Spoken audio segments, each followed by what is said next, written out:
کانال آنالیزگر خوش اومدین. لطفا سابسکرایب کنید و دکمه زنگوله رو بزنید. بریتنی اسپیرز تنها 3 روز پس از اعلام خبر جداییش از سام اصغری در یک پست اینستاگرامی نوشت: من لباس سبزم رو پوشیدم و رفتم پیش دوستام. پسرهای مورد علاقه‌م رو به اونجا دعوت کردم و تمام شب رو سرگرم بودیم.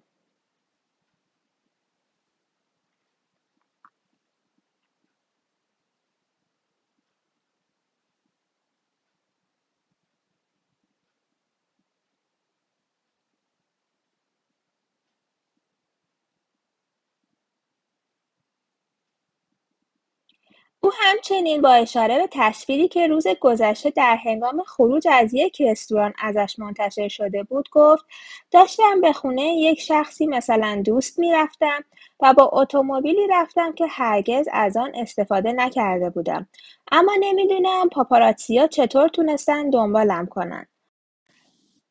بریتنی اسپیرز و سام اصغری پس از 5 سال آشنایی و 1 سال ازدواج از هم جدا شدند. آنها در آستانه انجام امور طلاق هستند. منبع نزدیک به این زوج افشا کرده که علت این جدایی خیانت بریتنی به سام بوده. منبع آگاه به TMZ گفته است پس از اینکه سام متوجه خیانت همسرش می‌شود، این زوج دعوای بسیار وحشتناکی با هم می‌کنند و سپس سام خانه را ترک می‌کند.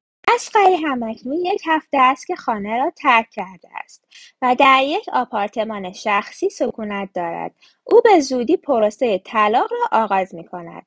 بر طبق توافقی که هنگام ازدواج بین این زوج صورت گرفت، دارایی‌های بریتنی با سام تقسیم نخواهد شد، اما قرار است بریتنی مقداری پول به صورت چک به سام پرداخت کند.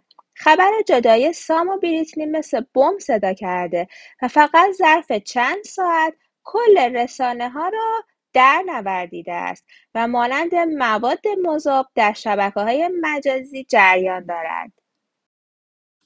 مادر بریتنی هم به شدت نگران سلامتی دخترش هست. او از دست سام خیلی عصبانیه که چرا بریتنی رو ول کرده، در حالی که میدانسته همسرش شرایط روحی روانی خوبی ندارد.